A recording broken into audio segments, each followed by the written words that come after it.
احباب ذی وقار، محترم سامعین و سامعات، کسی بھی خطے کا خوشحال ہونا، خوشگوار ہونا دو باتوں کے اوپر منحصر ہے۔ پہلی یہ کہ وہ پاکیزہ ہو، اور رب ذوالجلال نے ہمارے اس وطن عزیز کے حوالے سے قرآن کریم کے اندر ایک مثال بیان کی ہے جو اس خطے کے اوپر پوری طرح سے فٹ بیٹھتی ہے۔ اللہ سبحانہ و تعالی فرماتے ہیں، ضرب اللہ مثلا قریۃ کانت آمنۃ مطمئنہ۔ اللہ ایک ایسی بستی کی مثال بیان کرتا ہے جس بستی میں امن بھی تھا اور ہر طرح سے وہ خوشحال بھی تھی، مطمئن بھی تھی۔ لوگ آسودہ حال ہیں، ہر گھر میں وافر مقدار سے رزق موجود ہے۔ کانت آمنۃ مطمئنہ، اللہ رب العالمین نے اسے امن کی دولت بھی دی ہے، اور اس امن کے ساتھ یأتیہا رزقہا رغدا من کل مکان، ہر طرف سے اللہ نے اسے کھلا رزق بھی عطا کیا ہے۔ خوشحالیاں عام ہیں، امن بھی ہے۔ یہ دو چیزیں کسی بھی ریاست کے امن ہونے کی، پاکیزہ ہونے کی واضح نشانی ہے۔ لیکن جب لوگوں نے ناشکری کی، اللہ فرماتے ہیں فَكَفَرَتْ بِأَنْعُمِ اللَّهِ فَأَذَاقَهَا اللَّهُ لِبَاسَ الْجُوعِ وَالْخَوْفِ بِمَا كَانُوا يَصْنَعُونَ۔ جب انہوں نے اللہ کی نعمتوں کا انکار کیا، کفر کے رستے کو اختیار کیا، ناشکرے لوگ بن گئے، فَأَذَاقَهَا اللَّهُ لِبَاسَ الْجُوعِ وَالْخَوْفِ، اللہ نے ان کے اوپر بھوک اور خوف کے عذاب مسلط کر دیے۔ بِمَا كَانُوا يَصْنَعُونَ، ان کے اعمال کی وجہ سے، ان کی حرکتوں کی وجہ سے اللہ نے بھوک اور خوف کا ایسا عذاب مسلط ان کے اوپر کیا کہ نہ ان کے پاس امن رہا، نہ ان کے پاس خوشحالیاں رہیں۔ یہ پہلی چیز ہے کسی بھی بستی کے پاکیزہ ہونے کی، اور اس بستی کا، اس خطے کا دنیا میں انٹرنیشنل لیول کے اوپر اپنا لوہا منوانے کے لیے اگر اس کے پاس کوئی خوبی ہونی چاہیے تو وہ یہ ہے کہ بلدۃ طیبۃ، وہ خطہ پاکیزہ ہو۔ اور اللہ نے اس خطے کو پاکیزہ بنایا۔ اللہ نے ہمیں ہر طرح کی نعمتیں عطا کی، ہم نے اپنے ہاتھوں سے اس کا امن بھی خراب کیا۔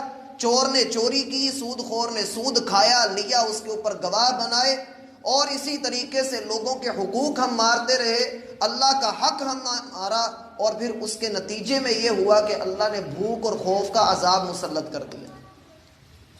دوسری چیز، کسی بھی خطے کے اندر اگر آپ چاہتے ہیں کہ وہ خطہ دنیا کا بہترین خطہ ہو تو اس کے معبود کو دیکھیے کہ وہ معبود کیسا ہے۔ اللہ نے اس خطے کے اوپر اپنی رحمت کی، اور ہمارا رب وہ رب ہے جو رب الغفور ہے، بہت زیادہ بخشنے والا ہے۔ لیکن ہماری کوتاہی، ہماری سستی، ہماری نااہلی یہ ہوئی، ہم اتنے کم ظرف واقع ہوئے کہ ہم نے گناہ بھی کیے، بڑے بڑے جرم بھی کیے، لیکن ہم نے اپنے رب سے معافی نہیں مانگی۔ مالک نے قرآن کریم کے اندر ایک خطے کی مثال بیان کی ہے سورہ سبا میں۔ اس خطے کو اللہ نے بڑا نوازا تھا، اتنے باغات، اتنی خوشحالیاں تھیں، کہنے والے کہتے ہیں کہ اس باغ کے نیچے، ایک باغ کے نیچے آپ سر پہ ٹوکری رکھ کے صرف چکر لگا لیں، آپ ایک سرے سے دوسرے سرے پر جائیں، آپ کی ٹوکری پھلوں سے بھر جائے گی۔ اللہ نے اتنا نوازا۔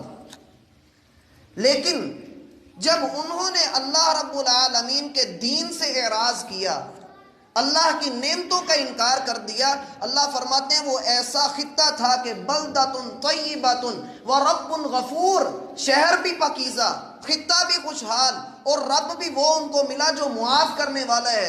دنیا کا کوئی مالک آپ کی کسی غلطی کو معاف نہیں کرتا، لیکن ایک رب ہے جو آپ زمین و آسمان بھی گناہوں سے بھر کے اس کے پاس چلے جائیں، آپ ایک آنسو بہا لیں، وہ آپ کے سارے گناہوں کو نیکیوں میں بدل دیتا ہے۔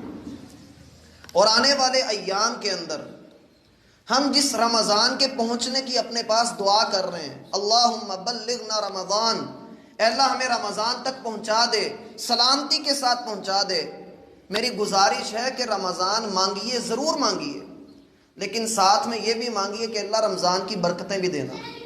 اے اللہ اس مہینے کے اندر جو رحمتیں ہیں، جو تو جہنم سے لوگوں کو آزاد کرتا ہے، اے اللہ ہمیں وہ چیزیں بھی عطا کر دینا، وگرنہ خالی رمضان کا زندگی میں آ جانا یہ کافی نہیں ہے۔ کیوں؟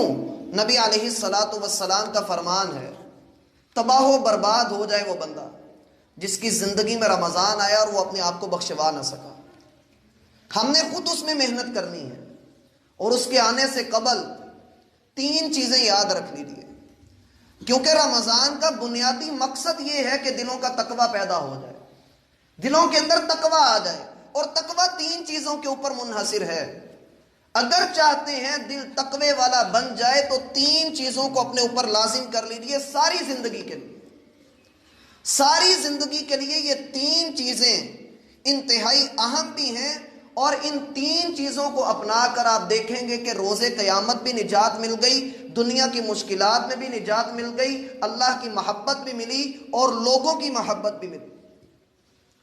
تقویٰ کے بہت سارے انعامات ہیں، ان میں سے پہلا انعام جسے میں یہاں اس موقع پر ذکر کرنا چاہوں گا، اللہ رب العالمین نے فرمایا ذالک الکتاب لا ریب فیہ ھدی للمتقین۔ یہ شکوک و شبہات سے بالا تر جو کتاب ہے ان لوگوں کو ہدایت دیتی ہے جن کے دلوں میں تقویٰ ہے۔ تقویٰ کی جگہ یہ ہے دل۔ نبی علیہ الصلاۃ والسلام نے اس کی طرف اشارہ کیا، التقویٰ ہا ہنا، یہ تقویٰ ادھر ہوتا ہے۔ پہلی چیز، تقویٰ کا پہلا درجہ، تقویٰ کا پہلا جز وہ یہ ہے کہ یشکر ولا یکفر، ہمیشہ آپ کی زبان پہ اللہ کا شکر ہو، کبھی نہ شکری کا کلمہ زبان پہ نہ آئے۔ وہ رب آپ کو جس حال میں بھی رکھ رہا ہے، آپ اس کی دی ہوئی بے بسی پر بھی راضی ہو جاؤ۔ آپ یقین کرو آپ کا یہ شکر آپ کو اتنا نوازے گا، اتنا نوازے گا کہ آپ نے سوچا تک نہیں ہوگا۔ تَأَذَّنَ رَبُّكُمْ لَئِن شَكَرْتُمْ لَأَزِيدَنَّكُمْ، تیرے رب نے یہ فیصلے کیے ہیں کہ جو شکر کا کلمہ زبان پہ جاری رکھے گا اسے میں مزید اور ضرور عطا کروں گا۔ آپ کر کے تو دیکھیے، اللہ بڑا قدردان ہے۔ من شکر فإنما یشکر لنفسہ، زبان پہ شکر کا کلمہ جاری ہو۔ آپ دیکھیے ایوب علیہ السلام کو، کس قدر بیمار ہیں، لیکن ان کا شکر ان کی زبان کے اوپر تھا کہ اللہ تو نے جس حال میں بھی رکھا ہے تو نے اپنی رحمت سے مجھے نواز کر رکھا ہے۔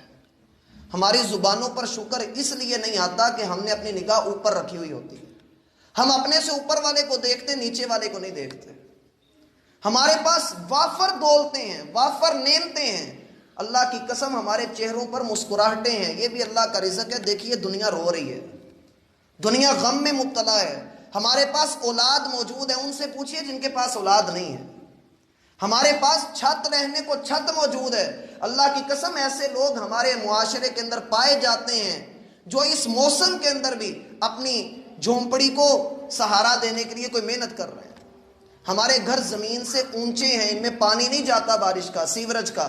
ہمارے گھروں کو اللہ نے اتنی نعمتوں سے نوازا ہے۔ نبی صلی اللہ علیہ وسلم فرماتے ہیں جس بندے کے اوپر صبح طلوع ہو اس حال میں کہ اس کے پاس صبح کا ناشتہ موجود ہو، اس کے گھر والے امن میں ہوں، وہ خود بھی عافیت سے ہو، کسی قسم کی کوئی پریشانی نہ ہو، کسی پر کوئی بیماری نہ اتری ہو، وہ خوشحال ہوں، فَكَأَنَّمَا حِيزَتْ لَهُ الدُّنْيَا، تو گویا اللہ نے دنیا پوری سمیٹ کر اس کے قدموں میں رکھ دی۔ یشکر، ہمیشہ میرا بھائی اللہ کا شکر ادا کرتا ہے، اس نے جس حال میں بھی رکھا ہے آپ اللہ کا شکر ادا کریں۔ دوسری چیز ہے یعطا ولا یعصا، ہمیشہ اللہ کی اطاعت کریں، کبھی اللہ کی نافرمانی نہ کریں۔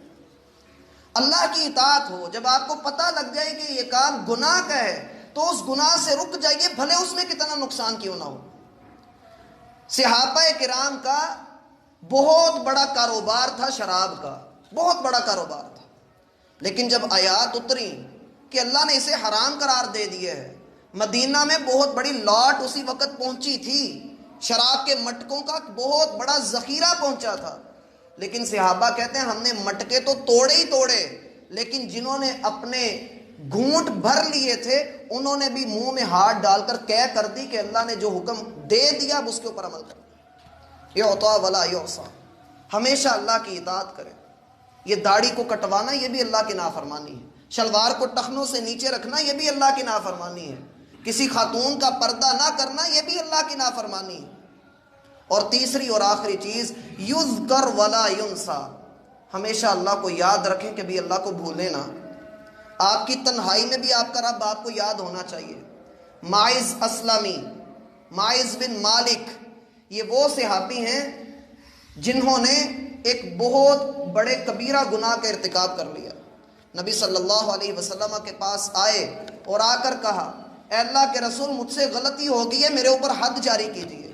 جب حد جاری کی گئی، پتھر مار مار کر شہید کر دیا گیا، نبی صلی اللہ علیہ وسلم کو خبر پہنچی کہ کچھ لوگ اس کو برا بھلا کہہ رہے ہیں۔